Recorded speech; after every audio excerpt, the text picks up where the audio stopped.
بسم اللہ الرحمن الرحیم۔ اللہ کے بابرکت نام سے شروع جو نہایت مہربان اور رحم کرنے والا ہے۔ خاموش بیٹھتے ہیں تو لوگ کہتے ہیں اداسی اچھی نہیں، ذرا ہنس لو تو وجہ پوچھ لیتے ہیں۔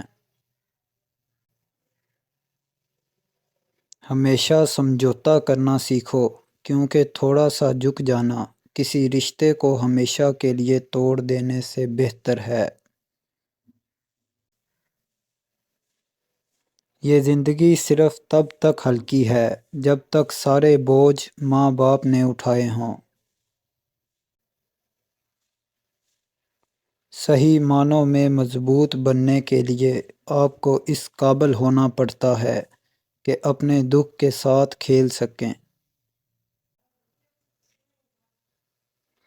نظریاتی انسان کبھی غدار نہیں ہوتے اور دولت کے شوقین کبھی وفادار نہیں ہوتے۔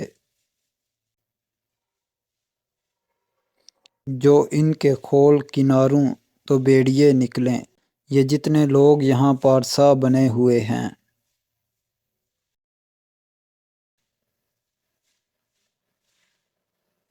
انسان کی زندگی کے بدترین وقتوں میں سب سے برا وقت جوانی کی غربت ہے۔ ہمارے معاشرے میں نفرت کو اولاد کی طرح پالا جاتا ہے اور محبت کرنے والوں کو یتیموں کی طرح۔ پیسہ حیثیت بدل سکتا ہے لیکن اوقات نہیں۔ کبھی کبھی ایسا لگتا ہے جیسے ہماری دعائیں قبول نہیں ہو رہی، جیسے وہ ہمیں جواب نہیں دے رہا۔ ایسا نہیں ہوتا، وہ ہماری سب دعائیں سنتا ہے، بہت غور سے، بہت پیار سے ہماری ہر پکار پہ ہماری طرف دوڑا چلا آتا ہے، اور ہماری ہر دعا کو اپنے پاس سنبھال کر رکھ لیتا ہے، کیونکہ وہ بہتر جانتا ہے کہ کسے کب اور کیسے دینا ہے۔ اس لیے نا امید مت ہوں۔ اللہ کے سامنے بہایا گیا ہر آنسو دعا ہے، اور اللہ کو تمہارے ہر آنسو سے محبت ہے، پھر چاہے وہ آنسو صبر کرتے ہوئے بہایا گیا ہو یا پھر مایوسی اور نادانستگی سے بہایا گیا ہو۔ کیونکہ اللہ ہر آنسو کے پیچھے چھپی کہانی کو جانتا ہے، اور اسے یہی کافی ہے کہ تم نے پھر کبھی اس سے مانگا ہے، بس پھر وہ غصہ نہیں کرتا، وہ عطا کر دیتا ہے۔ اگر محبت کے 100 ٹکڑے کیے جائیں تو 99% حصے کے حقدار ماں باپ ہیں۔ جب آپ ننگے پاؤں ہوں اور اللہ تعالیٰ آپ کو جوتوں سے نوازے تو اپنی چال تبدیل نہ کریں۔ اسے شکست دینا بہت مشکل ہے جو کبھی بھی حوصلہ نہ ہارے۔ تصویر اور تصور ہمیشہ خوبصورت ہوتے ہیں، مگر حقیقت چونکا دیتی ہے۔ جب گرانے والے اپنے ہوں تو سنبھلنے میں وقت لگ ہی جاتا ہے۔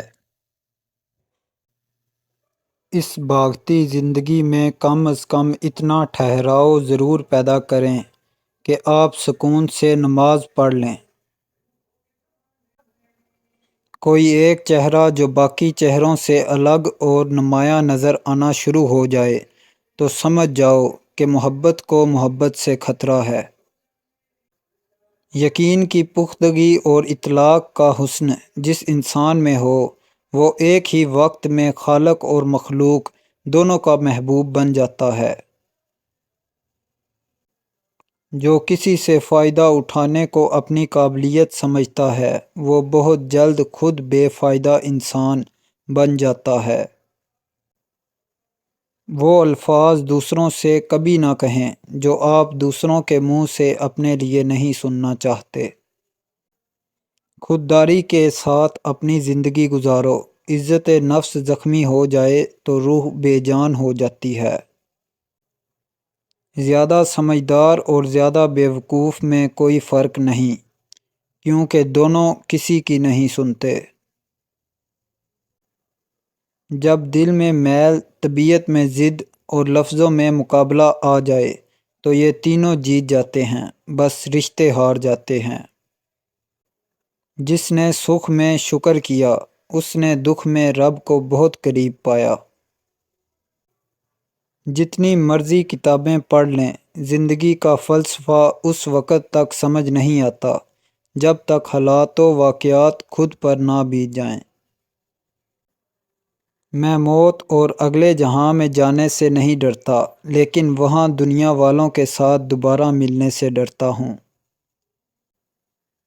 کچھ انسان عجیب طبیعت کے مالک ہوتے ہیں، آپ ان سے چاہے جتنی مرضی نیکی کر لیں، آخر کار وہ ڈنگ ہی ماریں گے، اور یہ ان کی فطرت میں ہے۔ اگر ہم لوگوں کی زندگی جی سکیں تو یقین جانیں کہ ہمیں اپنی ذات کی ساری دنیا کی برائیاں نظر آ جائیں۔ ڈوبے ہوں کو ہم نے بٹھایا تھا، اور پھر کشتی کا بوجھ کہہ کر ہمیں پیدا کیا۔ عورت جوانی میں بیوی بن کر علیحدہ رہنے پر زور دیتی ہے، اور بڑھاپے میں ساس بن کر اکٹھے رہنے پر دلیلیں دیتی ہے۔ جعلی مسکراہٹیں انسان کو برا ترین تھکا دیتی ہیں۔ اگر ہم لوگوں سے وہ سوال پوچھنا چھوڑ دیں جو اللہ نے پوچھنے ہیں تو یہ دنیا رہنے کے قابل ہو جائے۔ گھٹنوں پر بیٹھ کر غلامی کرنے سے بہتر ہے میں کھڑا رہ کر موت کو گلے لگا لوں۔ عورت میں ایک خاص صلاحیت یہ بھی ہے کہ وہ حالات کے مطابق اپنے والدین کا بیٹا بھی بن سکتی ہے اور اپنی اولاد کا باپ بھی۔ منزلیں کبھی کسی کے گھر جا کر دستک نہیں دیتیں، راستوں پر چلنے سے ہی راستے نکل آتے ہیں۔ تین خوبیاں انسان کو باکمال بنا دیتی ہیں: ٹھنڈا دماغ، میٹھی زبان اور نرم دل۔ نیت کتنی بھی اچھی ہو، دنیا تم کو تمہارے دکھاوے سے جانتی ہے، اور دکھاوا کتنا بھی اچھا ہو، اللہ تم کو تمہاری نیت سے جانتا ہے۔ مرد اپنی بیوی اور اپنے خاندان کے درمیان پل کا کام کرتا ہے، اگر پل کمزور ہو تو سارے رشتے کمزور ہو جاتے ہیں۔ لوگ بدلتے نہیں ہیں، بس اکثر ان کی زندگی میں آپ سے بہتر کوئی آ جاتا ہے۔